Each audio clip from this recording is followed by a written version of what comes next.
The Play Toy Orchestra from Italy performed this month in Beijing after a nearly 5 years' absence from China. The orchestra is famous for playing with real toy instruments. It has captured the attention of Chinese audiences over the past 2 weeks, with many children enthusiastically taking to the stage to participate in the interactive performances.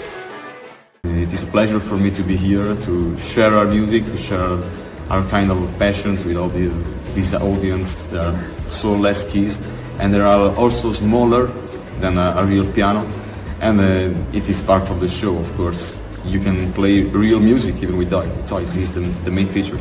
The audience is great, of course. We see a lot of kids, a lot of parents too, because music is a universal language.